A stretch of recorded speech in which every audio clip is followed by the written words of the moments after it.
the people who go to Family Mart, the core product, the core business is actually their products, like the buns and whatever it is convenience store. Yeah. Coffee is a secondary feature.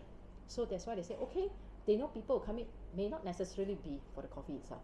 It's for other things. And that's why having an automated machine there is still okay. I'm just fulfilling a need, but it's a secondary need. But if let's say you intend to start off a cafe, like your Starbucks mode, then you know it's different because your core product now is coffee.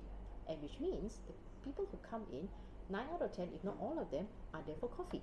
And therefore, you will need a better performing machine that fulfills your business needs. And that's why you change the kind of machines. You might go for this kind. These are called semi-automated. Okay. Okay, even these are called semi-automatic because certain features are automated. But there are some which are manual because that's where it gives you customization, flexibility. That's the idea here. Get it? Okay. So this is where coffee beans come because different coffee beans come with different characteristics, flavors. So it's a matter of which one gives you, like I say, positive first impression. Some people may not know all the nitty-gritty details, okay, but they know what they like. Yeah. Like if it hits all the right notes, okay, let's go, good, okay. Like I ask people, how many of you walk into a cafe, right? Before you order your drinks, you go and you look and see what is type of beans? No, right? No. Okay, just most like, of us don't. It's like, hey, where's the menu, okay? Just like, oh, can I have latte, please? Yes, we are more concerned with the drink, not so much as the type of beans. That may be a secondary question after we finish drinking and we like the coffee. That's why we start asking, this coffee is very nice. I wonder what beans they're using. That's when you have part 2. Then you start looking what beans they're using. So for many customers, again, disclaimer, this actually depends on the coffee scene in that country. Like in Australia, they have reached a more mature state in terms of coffee. So very often you might see, like your fiancé, they walk into a cafe, they might actually scrutinize and see what beans are there first, and it says, I want coffee, I want from this bean, and whatever it is. Even the customer is more knowledgeable. They know what they want and they are clear in what they're ordering. But you can also have customers in an environment where they haven't reached this kind of maturity. So meaning when they go in, right, okay, what they care about is the coffee. I don't care what kind of beans or whatever, just make sure it's a good cup of coffee. We leave it to the barista to dish it out, okay, to us. That's when you can see there's a difference in the awareness and the appreciation in that. So again, when you get back, let's say wherever you are, it's good to check out like what kind of customers are you going to deal with, and then you know how to adjust the expectations and also the needs, okay, in that. But I would say in general, if you're running a business, it's probably helpful to get yourself equipment that can support your business needs.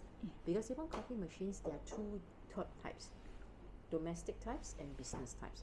Your domestic types are the ones you probably see in the electrical stores like Harvey Norman, Breville, DeLonghi, or those are home-based models. They make coffee as well, like lattes and cappuccinos, but the difference is it's a very low volume usage. You know, at home, how many cups of coffee can you drink anyway, right? Okay, maybe 2-3 cups a day, and across the day. So your machine is not geared towards high volume production. Machines like this, and even that small guy there is a commercial machine. There's a business machine as well. These are designed for high volume output, meaning they can be turned on the whole day, and they're always on standby. So anytime customer walks in, you can make coffee at a very quick speed, and the turnaround time is very short in that. And for example, if you use your home machines, right, 1 cup of coffee may take a few minutes just to produce 1 cup. This one here, at the hands of an experienced barista, in 1 minute I can make up to 2 to 3 cups of coffee. Wow. That fast. So that explains why if you go to certain high traffic areas like KLCC and those are in the weekends, right, you see how the barista can churn out coffee so fast, right? Why? Because the machines the machine can help is them. The machine is geared towards churning out fast. So look at your purpose and get the right kind of machine that suits your needs, so that you don't have to be held up by machines limitations in there. Are you okay? I'm just looking at stuff or something. Okay, so that's the idea here. All right, so coffee beans is another thing that you need to look at. Have coffee beans and so on. All right, so now I talk about beans, right? Okay, here, this one is something that you might want to look at, how to go about. This is something that you take a picture next time you go drink coffee, right? You can fun thing you can do with your fiancé. Okay, come, let's assess the coffee beans, okay? In a very, what we call, neutral, objective manner, okay? Because sometimes you go drink coffee, right?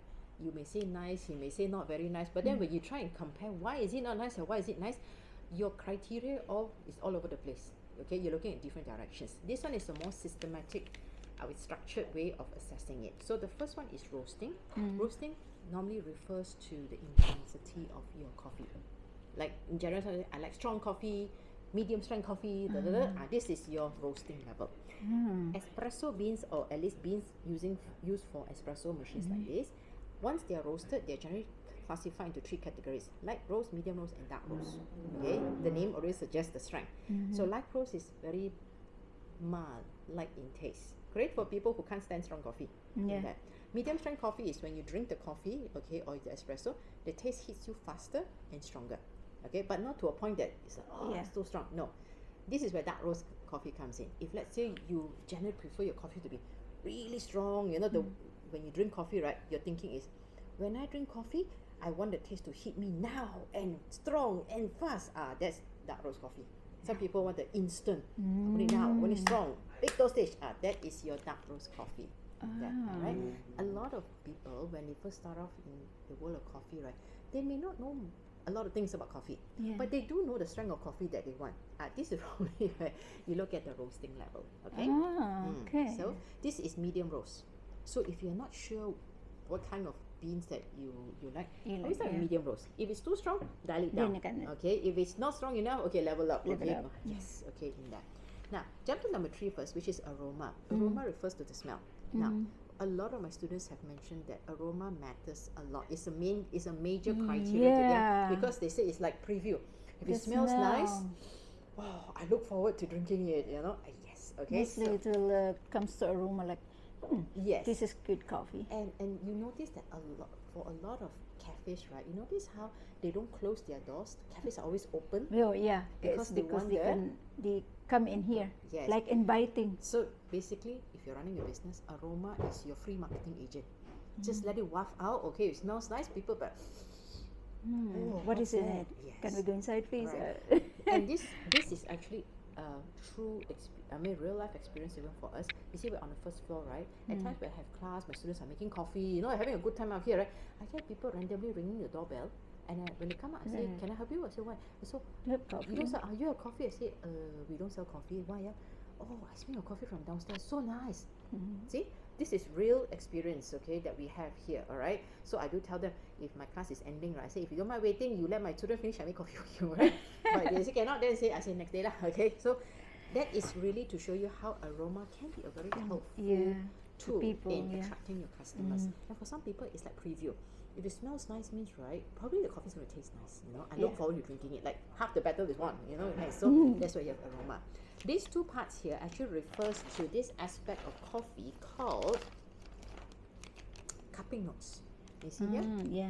Cupping notes, some people call it tasting notes. You know, like if you drink wine, right? It's like how some people tell you, hey, red wine not the same. You've got different kind of notes and taste, like medium, top note, medium notes, and whatever notes.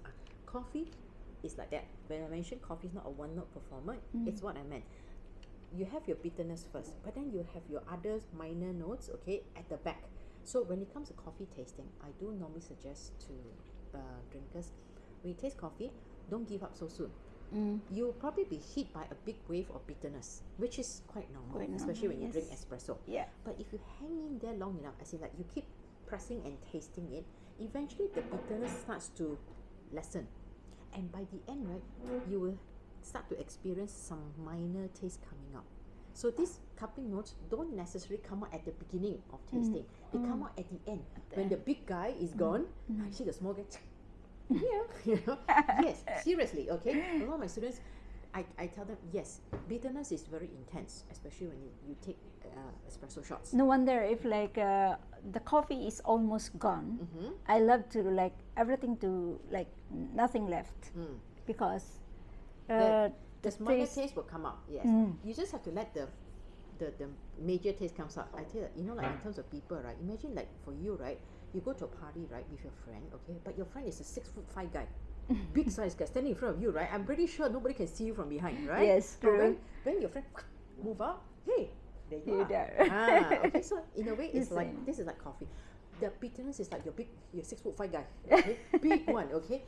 Very out there, very noticeable, okay? But once that guy, okay, then the minor comes out. So translated when it comes to coffee tasting, like wine tasting, they'll tell you, you take a sip but you don't swallow yet. Swirl it around your mouth, let it taste, press a bit, let your tongue absorb the taste. And after a while, once the bitterness lessens, you'll see that there's something else that emerges. Now, you may not necessarily know what that taste is like, but you know it's different. That's already a good step, all right? Keep trying. Eventually, your mind gets enough database to pull out a word from here that says, what is the closest equivalent that you can think of? So when you see words like this, right, you can see all this. It doesn't mean that I added in extra flavors during roasting. Yeah. These words are there to help you understand and to be able to explain what is the closest object you can use to compare it to. The keyword is like or similar to. Just like say sour, right? Some people say, I don't like sour. Okay, but this coffee, a bit sour. Now, the thing is, when you use a bit a lot, it's very subjective, right? Yeah. So that's when you use objects to compare. When you say, oh, this coffee is a bit sour, like orange. Now, you've definitely taken oranges before, right? And I'm sure you know how oranges taste like. Yeah. And you know the level of sourness is different from lemon. Yes. So it's like oh, that kind of sour. So it's like, oh, the ding, the light bulb, ding, that kind of sour. Just like when you say, oh, this coffee is a bit sweet. Just like here, when you say sweet, it isn't your white sugar sweet. The sweetness is more towards natural sweetness. Yes, natural sweetness, where you sweet like what? Sweet like honey, sweet like fruity sweetness. That's why I say the sugars are different. Natural organic sweetness. That's why you see here, you've got raspberry, honey, cherries. You can see even these two bags, right? You can see this one will probably have a sweeter profile than this one. You can see even nuts. Coffee can taste nutty. I'm not sure whether you've actually experienced before. You drink coffee, right? Halfway through, your brain kicks in and says, how come this coffee tastes like there's nuts inside? But you know you've not taken any nuts before, and yet your brain keeps insisting there is nuts, okay? But you tell yourself, but I didn't take any nuts before. But there is no nuts. That is from the coffee, really from the coffee, okay? In that, all right? Now, coffee can even be spicy, you know. Yeah. True. So of course, when I Why? tell, okay, it's from the beans. Some coffee beans have spicy notes. Now, here's spice. Okay, when I tell spice, maybe it's depending on how they're roasting. When I say spicy to not spicy, Malaysians, like when I say spicy to Malaysians or Asians, right, their brain straight goes to the curry. it's curry. No, there's like a biting, something like spice here is actually more relevant to the idea of spices, like your cinnamon, nutmeg, warmth. Okay, some coffees, right, you drink, right, after drinking, you notice that the insides of your mouth tends to feel warm. Yeah. True. But it's not from the heat. It's very No. similar to the idea of after having like peppery spiciness. It can be from the bean's natural components itself. Of course,